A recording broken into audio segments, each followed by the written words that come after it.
Okay, I've had a few questions regarding the 77 Ford F350. I thought I'd go over some stuff that may have been missed, or just go over it all over again. You can see the GM HEI style distributor still in here. I did have an issue with this. I'll go over that in a moment. When I ran up the power, there's two wires.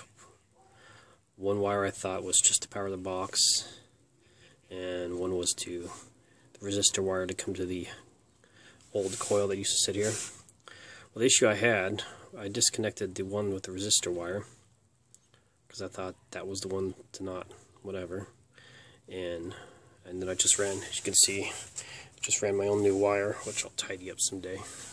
But anyways, so I drove it for almost 2 weeks, only in the daytime, and finally the battery died because it wasn't charging, because the other side of that wire went to the gauge, which went to the alternator, discharged the stator field. So yeah, that happened. And all I did was ended up taking and rehooking up the other wire, and then cutting. You see, everything's gone from here now. And the only live wire I still had, because you can see I took that wire, the resistor wire, out completely. The only live wire I still had was coming to this box, and that's that green wire. What I did with the green wire, since I needed something to both go to this relay, which this relay up here, and I'll show you in a moment, goes to my trailer charging lead, and the other section goes to, I am now running a 650 Holly with an electric choke, which I've done a lot to that. I finally have gotten my stumble done. Two things I did was I richened up the idle jets. We'll see if it goes through emissions now. That's coming up soon. And I backed out the vacuum secondaries almost all the way. Just stuck a really heavy spring in it. And now this thing's almost perfect. I mean, it's as good as a carburetor vehicle can be. As for taking off, it's much smoother. I can take off at really low speeds, where before it's like, and it just took off. Also, that didn't cure the bizarre stumble I've had with this car, like I've asked a lot of people about. And you know, it does it mostly when it's cold. You'll take off about a couple miles, and it'll just start blut, blut, blut. And if you stop at a light, it'll die completely. If you're going down the road, you just keep even gas. Sometimes if you floor it, it takes off and stops the stumble. The only thing I did different, I did have a brand new fuel pump on it, but the guy previously had an electric fuel pump, and I'll show you where that's mounted, kind of really cheaply thrown together on there. And so far, fingers crossed, that I have not had an issue with that ever again. The last time I took it out to the Buckeye Derby, I wasn't even out in the middle of nowhere, and there was no traffic, so I wasn't even stopping at stop signs because it was just constantly But anyways, got that maybe finally finished. As for my go start with the charging terminal for the trailer. I run a 30 amp fuse on the live side of the battery cable that goes directly to the battery, which is actually on this side. I ran the cable up, wire up across the firewall.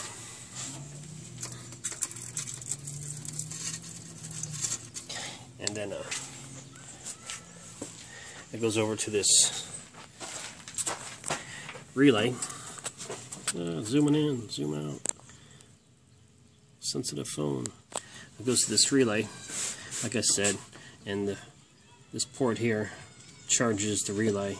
So this relay is only live since it's hot all the time here.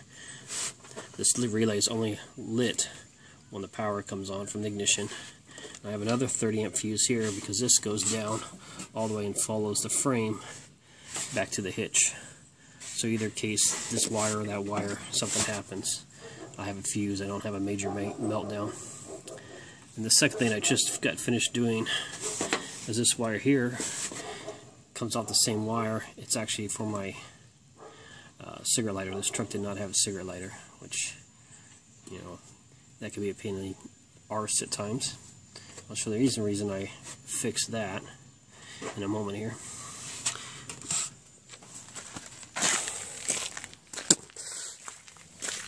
if you come into the truck, my amp gauge doesn't work, so I just went El Cheapo, got this off eBay, and I could read my battery voltage right there. Plus, I do have a satellite radio system for this that I haven't been able to use yet because I don't have a port. I got to add 2 more speakers, which are actually going to go down here, but I have to make the boxes and the brackets for it. And then I'm going to mount a amp equalizer here that has a micro port for the just any old iPhone, iPad, whatever plug-in. We'll keep the CB.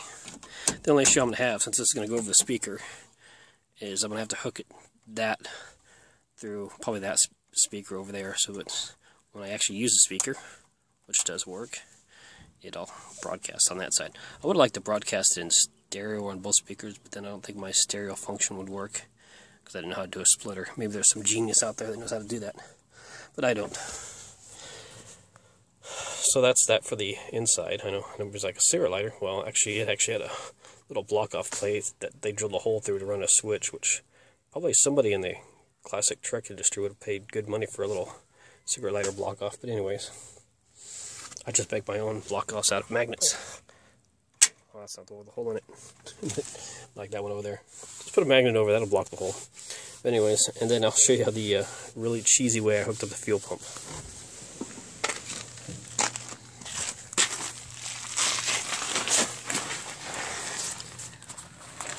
Now the fuel pump here, since we know the trailer wire that comes along here and goes back to charge the trailer batteries, all I did was took the wire, that's the grounded to the frame, took the other one, and just one of those cheap blue splice-in butt connectors, and just real cheaply, but it told me what I needed to know, that it doesn't get enough fuel.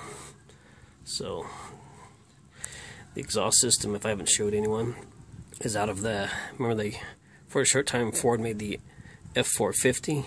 Well, it happens to fit perfectly. I bought this at Napa. I'll have to have someday make the Y pipes made new, but someday it might get hitters. We don't know.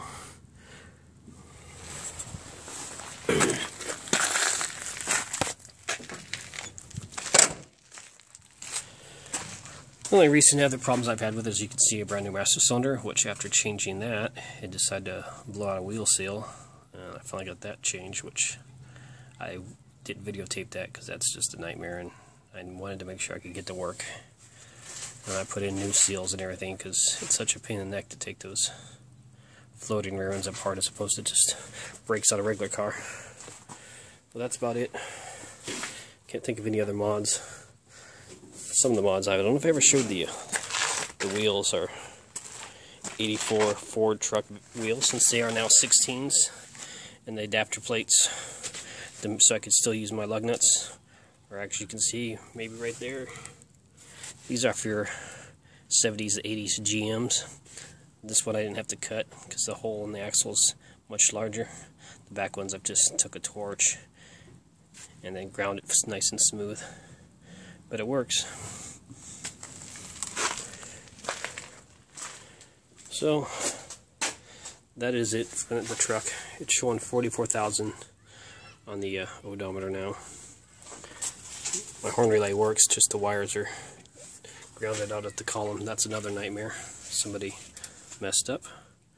Anyways, there's a look at the 460, still going strong. Plenty of power, and just horrible, horrible gas mileage. See ya.